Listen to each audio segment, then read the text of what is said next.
I'll let you advance the slides if that's okay. There's a little quote here called, it says, attention is the currency of leadership. That fits into our talk today about in leadership, how do we support improvement? How can we accelerate the work? So I'm going to talk about a couple of aspects today. One is supporting the team, the quality improvement team, and then specifically something called senior leadership review, how to engage the team in the process. Next slide, please. So a lot of what we're talking about here is underpinned by something called the theory of improvement science. Embedded in that is the notion that organizations are systems. And in organizations, when you're running systems, you have to think about it in two levels. One is the day-to-day running of the train. And a lot of our quality improvement work is about keeping those trains running the way they were originally designed. They break down over time. They have entropy. They have external forces that come in. We'd like to figure out how to keep those trains running all the time. And then there are certain things that we do that are very strategic, like this initiative, the Whole Person Care Collaborative. All of you are participating in an activity kind of layered on top of what you're doing. There's a lot of intersect, and obviously you hope that all of this cascades down. But there's a famous story of the former CEO of Ford Motor Company when Ford was really in trouble in the 1970s. And they did what most management teams do when you're in trouble. You go on a retreat, and you have a few drinks, try to get a little vision, and you try to figure out what are we going to do. And one of the senior leaders as part of the team said, well, why don't we call the Japanese up and see if we can go visit and see what they're doing and how they're cleaning our clock here and competing with all these cars invading the U.S. Make a long story short, they ended up going over, and to their surprise, the Japanese agreed to host them. Said, if you can come over in this period of time, you can tour the different factories of the major automotive plants, and we'll share with you what we're doing, the future of what we see as the car industry. So they flew over, and the first factory tour, they were walking through the factory, and this mile-long assembly line, and Don Peterson, the CEO, looks down and just in marvel of the design of this assembly line. And then all of a sudden, a worker runs over and grabs this pull cord. The whole assembly line slams to a halt. And all of the workers leave their station and go start working on another station. He said, what's going on? And they said, oh, that worker over there noticed a defect. And so they stopped the assembly line before that defect can go on. And it's that job of that worker to figure out a redesign of that defect. And all those other workers have their own projects. So they're all working individually on improving their car. And they had baked in improvement work into daily work. It was a psychology. It was a set of tools and skills every employee was taught. And when they got back, Peterson, asked them, "Why would you be willing to share all of this with us? I mean, we're your major competitor." And they said, "We feel we are so far ahead of you competitively, you will never catch up." And in part, it was because of this baking it into daily work. Now, that's going to be significant when we talk about how do we do work. On the slide here are the different types of teams and organizations. I was asked to talk to the Quality Affinity Group as part of the Whole Person Care Collaborative. I think some of you may have been on that webcast call. And it was very clear on that call that there were different levels of teams on the call. There was a team that was working on this project and trying to figure out how to execute the change plan at that level, right? And then there were other teams that are frontline care teams, where people are working as a integrated unit on a pod. And then there are quality improvement teams, where they may have multidisciplinary people that have come together in some fashion. So in organizations, we use lots of different vehicles to get people to work on things, but unfortunately, this is one of the most poorly used resources. We have meeting after meeting after meeting, and what we don't do is really see how can we optimize those meetings. Are the teams really working on the right thing? Are we removing the barriers to accelerate the work? Can we free up time by getting rid of unnecessary meetings, unnecessary work groups. And all too often, organizations expand by having additional work placed on them. So part of our role in leadership is to make these much more. We're doing a test here. I'm on Zoom and in the room. So we'll have to turn off. Something was turned on. Or am I the only one hearing my voice twice? Okay. What voice? Can we switch to the behavioral health topic then? We'll try. Mine is muted. All right. Well, let's try to talk over. If you'll bear with me. Oh, it disappeared. Okay. If you're able to hear me in the Zoom world, can you just shake your head? I see some people. No, they can't hear us in the Zoom. Is the sound off? Are you able to hear from the Zoom world? Yes. Okay. Good. Okay. Thank you. So, in optimizing these different types of meetings when we get together, there's a whole series of different tools we can use.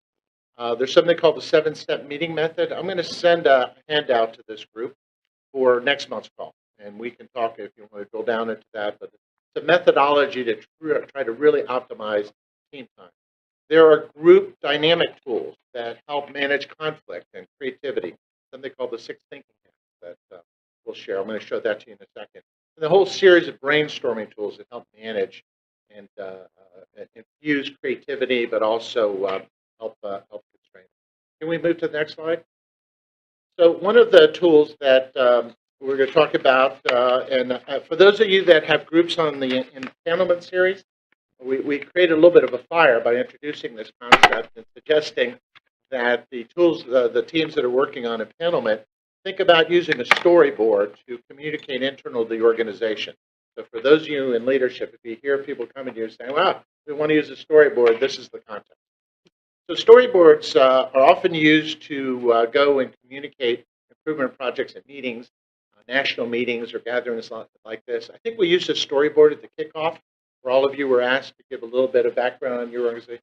Same concept, but a storyboard can be used as a living diary to follow a quality improvement effort. It is very helpful in communicating to others in the organization what is happening, what are the changes that are coming about, and to solicit their input.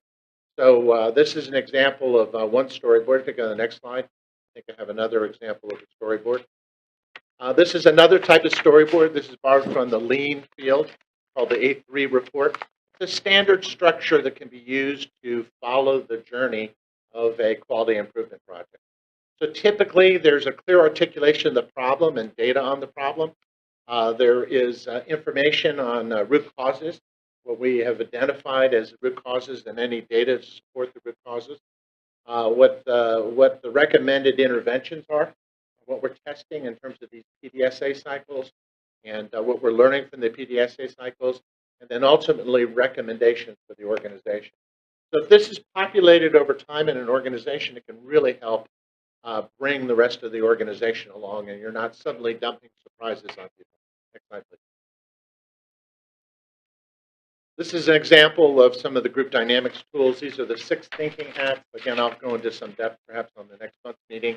But basically, this is an opportunity to take a issue and talk about it from different lenses. What objective data do we have on the topic? What feelings do people have about this particular issue? Let's take a very Pollyanna hat, a very white hat. Let's take a negative hat and look at it. And let's get all of that information out and then step back and do the so what. And that could be a very powerful technique. And again, we'll get into this a little bit perhaps next month. Next slide, please. So the main topic I wanted to talk about is something called senior leader reviews. Now, this is generally in the context, if you're in an organization where you are using a team-based approach to solving problems. You have a quality improvement team working on safety or quality improvement. If you're a real small organization, it probably doesn't apply as much because your leadership might be part of the team and you're all part of one group. but some of the concepts may apply in terms of the discipline of the process. So in doing a senior leadership review, these are done generally at milestones that are set up at the beginning of a project. So if you're putting a group on, let's say that there's a group that's going to tackle asthma. We've been talking about asthma for a while. You charter a team and say, we want you to work on this and come back with recommendations and changes and PDSA cycles on how you've improved asthma for a group. A senior leader might want to set a date. We'd like you to come back in 6 weeks and be able to present to leadership what you're learning from your process. You're not finished yet, but we want to benchmark along the way and learn from you in that journey. In some organizations, you might be very, very large and very dispersed, and it might not be as practical to get everybody together in that sense. With virtual technology, it's much easier to do that now. But some groups have used their quality improvement committee, their QI committee, to often play that role, with a caveat of being critically important to have senior leadership on the team when those reviews come. Again, this gets back to that issue of attention as a currency of leadership. If we don't have leadership participating in that process, it's a very clear message to the teams that this really isn't that important, despite what we've said in terms of our public messages. Again, using the storyboard is a key tool. Some organizations have an annual quality day where they showcase different storyboards. Quite often that's done in October, which is National Quality Month. Why October, I don't know. But it does happen to be the month they announced Malcolm Baldrige National Quality Award winners at a national level. And a few groups have special quality events. Like there's a Hospital Quality Week, the second or third week of October. Just something for information. Next slide, please. So a senior leader review is where the leadership can keep things on track. If the project's not achieving the results it's achieving, it can ask why. Is this an issue of lack of organizational will? Some of that organizational will for a larger organization often comes from mid-level managers who have not bought into this change that's suddenly been imposed, who may not have been included in the process and are resistant. So if you're having troubles getting access, for example, in the empanelment sprint that we're working on, part of the process right now, they're having to get data from their IT department, and that can be a challenge. So if they've gone to IT and IT says, well, I can get it to you, but it's probably going to be September of 2021, that's not going to work, and that may require leadership to intervene. That often doesn't bubble up to leadership. It becomes a stumbling block that can be uncorked very quickly, but if you don't check in and know, then it's off the table. Sometimes there's a failure to just execute some of the changes. They tried something, it was a belly flop. And there may have been some nuance with the execution strategy that is leadership. You can help advise and coach and try another permutation of that. You'll find that that helps uncork the process. And sometimes you have to decide that this group's been working on this, and they're getting nowhere. This is the euthanasia concept of, you know what, let's just put people out of the misery and let's just reform another group, or let's figure out what we need to do with the project. Next slide, please. And so the senior leadership has some pre-work, and then there's actual meeting process where you review the aim, you review the measures, you review the trends of the data. This is a key phase. A lot of times groups will get together and go right to the answer, and they haven't done the homework on the root cause. They haven't done really the data piece of how do we know this is the right thing to be working on. So making sure that that's a disciplined process. Try to identify barriers that from the team, from the group. And doing a little bit of failure mode analysis, predicting where things are going to break down ahead of time, trying to build that in where possible. And then always thanking the team at the end for their work and making sure that you are able to then tee up what's the follow-up. This is what I will do in leadership, or this is what we will do in leadership. We're going to follow up with you in 6 weeks. So you identified these 2 barriers. We're going to work on that. And this is what we expect you to be doing over the next 6 weeks, 8 weeks, and the next month. Next slide, please. So that just kind of puts a wrapper around this notion of senior leader reviews. So this is an opportunity to formally check in on a project, making sure it's not straying, to help self-correct, help make sure the groups are getting the right attention and resources, and then to be able to align that across the organization. A colleague of mine was a CEO of a primary care system in South Carolina. she talked about one team where she learned the importance of this. The team had been working for 9 months, and one of the staff members came in and said, "I'm quitting. I can't take this anymore. I can't take this project." So what are you talking about? I said, well, we have been working on this measurement and putting all this data into the electronic record, and it's not sustainable. So what are you talking about? So this organization had an electronic record, but they had developed a registry of their patients. For some reason, the staff had assumed that everything that was in the electronic record had to be put into the registry. So they were hand putting all this information that was an hour per patient. Appeared so far off track from their original mission. But she got very angry, and her reaction was getting angry at the team. Why have you wasted all this time and energy? But she realized that she was actually angry at herself because she had let this group just flounder without checking in on the process. So that's really the power of senior leader reviews, just to monitor and check in as part of the process. Anybody do these senior reviews currently in your organization? You do? Any comments or observations for the group? The A3 shiver. That's all you do is A3, Ever 6 in a ads. good way, or? Not in a good They're a lot of work. It's work to be disciplined and making sure that you're capturing the right information, and you have to monitor that. Sometimes people get caught up in the tools and not the substance, and that's something that we have to make sure we don't go overboard as well. Any other observations? Any questions? All right, well, let's shift to data. And we've suggested a couple of months ago that we would start to look at your data for the region, try to identify where there are opportunities for collaborative effort across the groups. We challenged organizations to go and see what data they have. Several of the payers have come forward with some data. I think we're waiting for a third payer to come forward, and then all of that information will be synthesized and brought back to you. Hopefully we can have that by the next meeting. But based on some of the questions you had at the last meeting, Caroline and staff have gone back and tried to drill down. So she's going to present some of that information, and then hopefully we'll have some time for dialogue. We're going to be short today because we have a guest speaker coming to virtually and a presentation, but we will carry this over into March. And hopefully by March, we can put a wrapper in terms of all of this data and some of the priorities. Caroline? So, Roger, it strikes me that we're doing a little bit of a senior leader review right now with this group to see if we veered off track with our focus on asthma. So I think we started hearing a little bit of pushback. So part of the data that we're showing today is to try to make an informed decision about whether asthma is really something that we want to align across the collaborative. You guys are working aligned across your organization, and we're trying to find alignment across the collaborative. So hopefully some of these slides will help.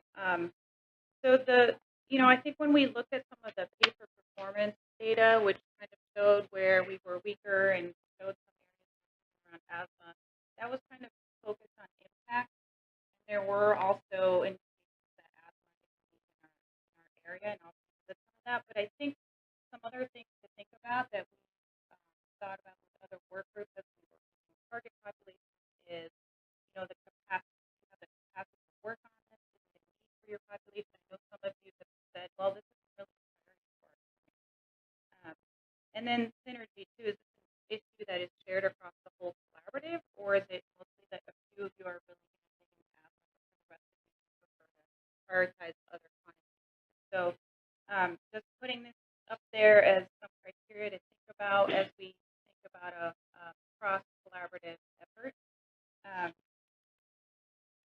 So we started discussing areas where we might create alignment, and this is the first iteration of the paper performance data that we received.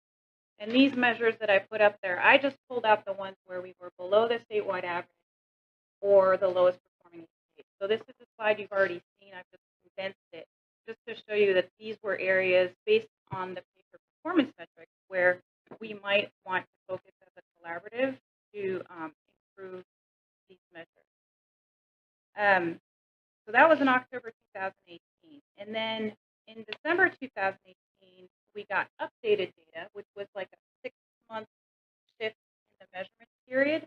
And in doing that, some of the measures dropped off, but the ones that are bolded here are the ones that remain, still like asthma was on there both times. And there's also some areas where we could improve across the region on antidepressant medication management, mental health treatment penetration. And some of you asked us to look back at the community health needs assessment data to see what it said about asthma and whether it should still be a priority for our region. So I wanted to bring this back. Some of you may have seen this in other work groups, but on the left-hand side is some ranked priorities based on interviews that were done or surveys that were done for people who participated in the TINA at that time. And you can see that mental health care access is the top priority. Asthma didn't particularly come up as a priority, but in one of the appendices, I pulled out a little chart on the right that shows that the asthma was included as a potential health need due to the increasing prevalence over the past several years in our region. So that's just a look back at the community health needs assessment.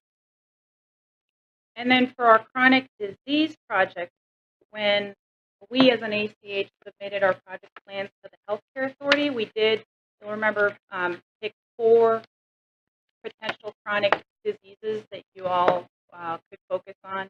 So diabetes, respiratory issues, cardiovascular issues, heart disease, and depression. And some of the other data slides I'm going to share here are just some of the background work that we had done with some of the data sets that were made available to us. And this was data that we shared with the WPCC work group. And this is just to show you why those 4 kind of broad chronic disease areas were chosen. I'll let you kind of digest what's on the slide right now. But respiratory infections were the 4th most common cause of hospitalization in our area, which compared to the 9th for the statewide average. So that just seems to indicate some kind of need around respiratory issues. Additional data we received from the Healthcare Authority, and this is just ranked in order of prevalence for a region. This is for both, this is based on patients who are served by both the Medicaid and also the DSHS side of things, so it's not just Medicaid specific, but you can see that major recurrent depression was at the highest prevalence in terms of the disease grouping, which is what this data was based on. And then also second is pulmonary low, which in this case is viral pneumonias, asthma, COPD. What are the colors? What's that? What are the colors that So the colors are hotspots, so they're shown within each of the Medicaid eligibility groupings. So each column is based on an eligibility grouping, and within each column, we're hotspotting the highest prevalence. Yeah.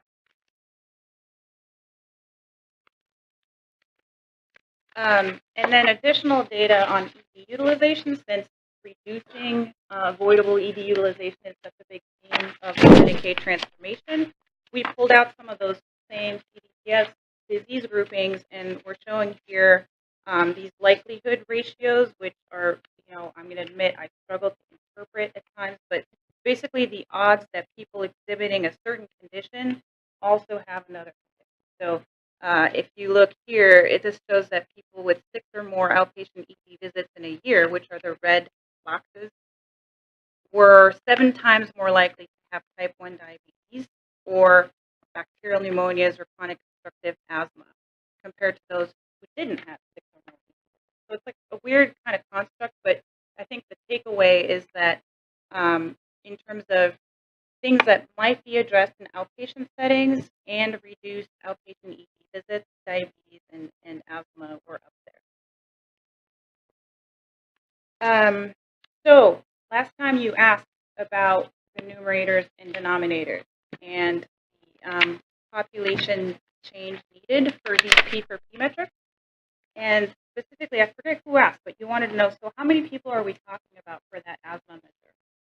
So if you look on this slide, you'll see that for the medication management for people with asthma, in the numerator for our ACH region, there were 170 people out of 627.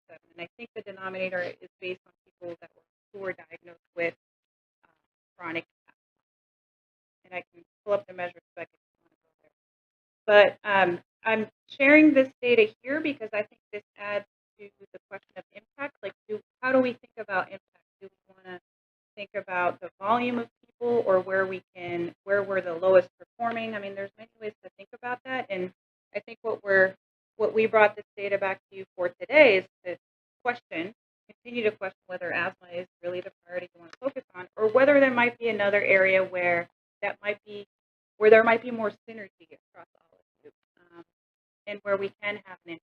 So that's it in a nutshell. The following slide, which is also in your packet, is just the additional measures. Again, you can see all the numerators and denominators. But any questions? This is just food for thought. And then, Roger, maybe you can help kind of facilitate some thinking around, If you could back up one slide. Yep. I'm doing some work in Louisiana, and the Secretary of Health briefed a group like this that we have one of the highest recent rates of growth in STDs of any state. And the audience kind of looked. She said, 70 people. She said, I can hire a full-time nurse practitioner to go around and medicate all those people. We'd be done. So that's manageable, 70 people. So when you talk about, trying to tackle an issue, I bring that up because when you look at asthma, if we're talking about 173 people as the numerator, and you only need to move 14 to keep you from losing your pay-for-performance compensation from the state, that seems like something that could be tackled. If you're talking about 20,000 people, you have to figure out how to reach.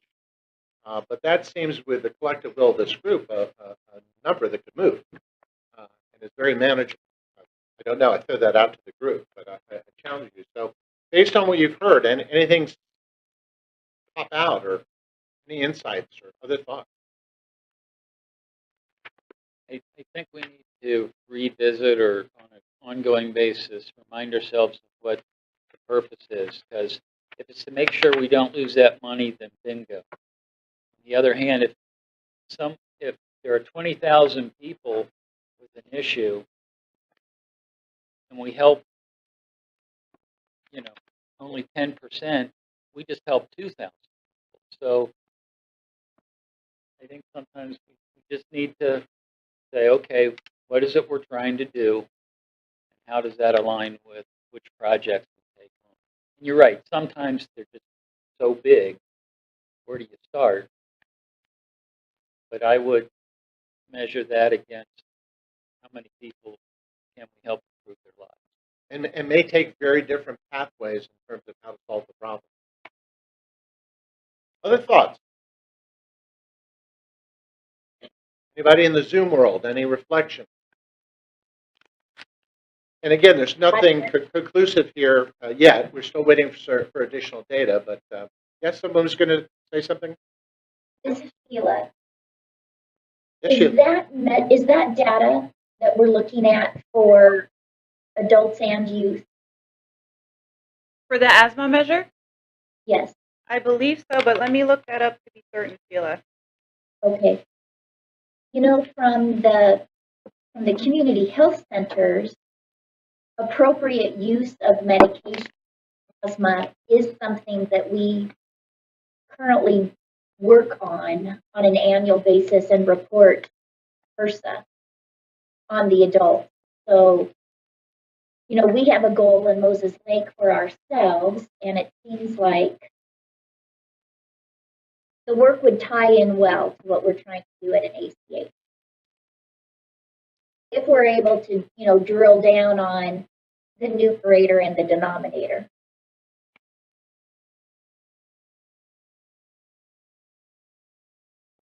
And Sheila, I'm looking at the metric description, and it is percentage of Medicaid beneficiaries 5 to 64 years of age. So we can drill down on this data, can't we? And who the members or who the patients are? Are we able to do that with this? There's a way to do it, yeah, on the Healthier Washington dashboard, you can drill down, but not in terms of numerators and denominators, so figuring out who's in what age grouping, we're not able to get that. That's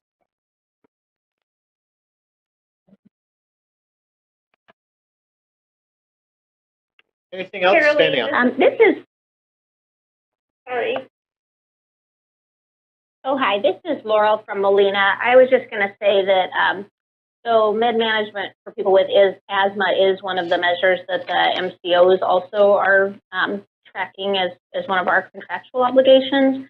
And MCOs would be able to give their, or at least Molina would be able to give our participating primary care practices the specific individuals who are missing or showing a gap in care. Perfect.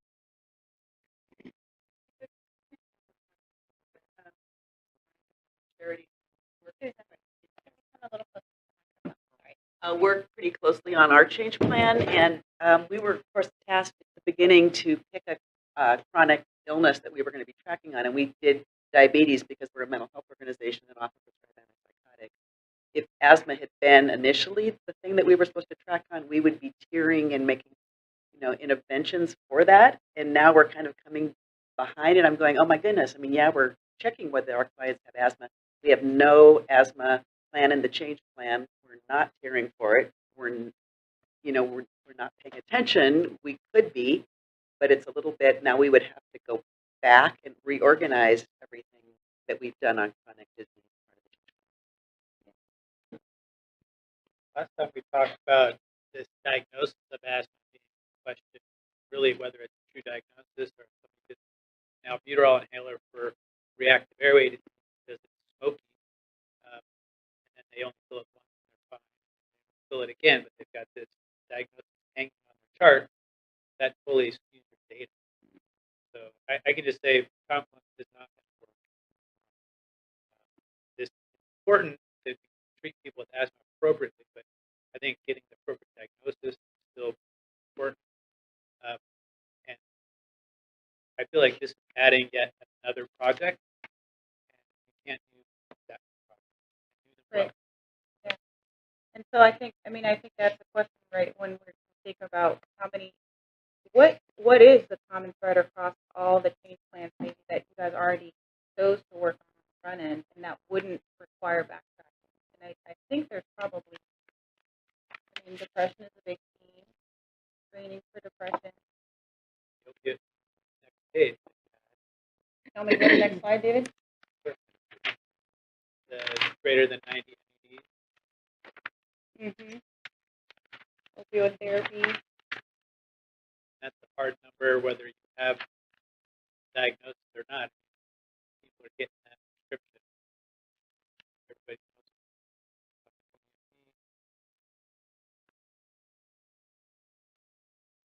One of the discussion points, and hopefully we can bring this to the table next month, is there's timing issues. I think the colleague just stated their change plan and your priorities are different set now for the year. This would be an add-on. But is there the possibility that we should be looking at perhaps some parallel tracks for those that have a common interest on asthma that are already aligned with their change plan and with their required report externally? Maybe they be working on those issues. Some others working on other topics, the depression management, the opioid issue. And then perhaps is there one item that might transcend all organizations, something that could be done leveraging what people are already working on, but in a much more collaborative fashion. We're leveraging the collective resources of the payers, the delivery system, and the community-based organization.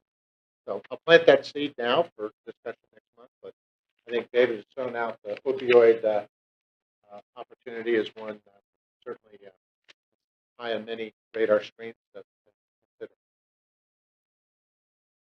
Any other points or thoughts? Who's the state of This is I have a things I just want to bring up. So going back to slide 21, where we did the comparison from October of 2018 to December of 2018, You know, all of these on the December 2018, with the exception of the follow-up after ED visit and the medication management for asthma, we have no control over getting that data. So it's hard for me to make any type of changes if the state is not giving me that data. If the insurance companies can start helping us get that, that would be great. But I have a hard time making changes for things I don't know that I'm having a problem with. That's the first problem. And the second thing is, you know, I understand where Confluence is coming from. It's like one more thing, one more thing. And one thing that we are doing in the TCDI workshop is, you know, we looked at Confluence because they really had a program down. And instead of having to reinvent the wheel, we asked them to show the rest of us to pilot their program. Why can't we do that amongst ourselves? If Sheila's group in Moses Lake, you know, if they're already reporting this to HRSA, they probably already have their program down pretty well. Why can't we look at everybody's and adopt somebody else? That would definitely take the load of the work off of us. So that proposal is kind of sharing a best practice approaches to addressing an issue in a particular domain. And I think that I think it's a great idea, and that's what's suggested and why we're having this discussion. How can we leverage that? If we can pick the topics, then we can identify who are the high performers in those areas, and then share those best practices and figure out what could be done to systematically improve that. Someone else who's making a comment virtually? Yeah, this is Jim Wallace from Family Health Centers. I like asthma because, so in our experience, we looked at our initial data on asthma and found the same thing, which is that a lot of people are getting prescribed medications like albuterol or corticosteroids and might not necessarily meet the definition we really want them to and shouldn't be diagnosed truly as having asthma. And so there's a challenge of getting the data right. And that led us to really improve our data collection, analytics, and diagnosing on a provider level. I think asthma also presents us with the opportunity to work on provider support and decision-making around diagnosis and prescribing medications, but also to bring our teams into it, especially with prevention and looking at developing asthma action plans. That's something that you know, our MAs and other staff members can support us in, and so it's an opportunity to build teams around one of these challenges. It also, I think, asks us to bring in social determinants of health and look at the environment, social situation that folks are in, because asthma definitely adversely affects those with less access to healthy resources for health. And so, in just some of the preliminary work that we've done, I think, you know, we've uncovered a lot of opportunity, and it'd be a interesting project to kind of expand on. I think we definitely need some support in developing a good way to track the data and run some of these more robust quality programs with it. Thank you. We have a comment from here in the room. I had a question. Go ahead. The data is just the Medicaid data is all population. The metrics, Yeah, the metrics here. it's Based mostly on all the- Medicaid, but some of it's a little bit broader, but it's not the whole population. But many of the data sets that we get from Healthcare Authority are Medicaid specific. They can exclude dual eligible.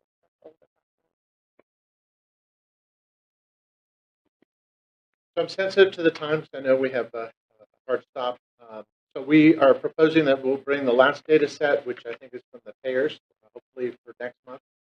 And at the same time, go down a little bit more and see if we can make some recommendations on an approach. Feel free to shoot any emails in between or any additional suggestions, comments, or questions.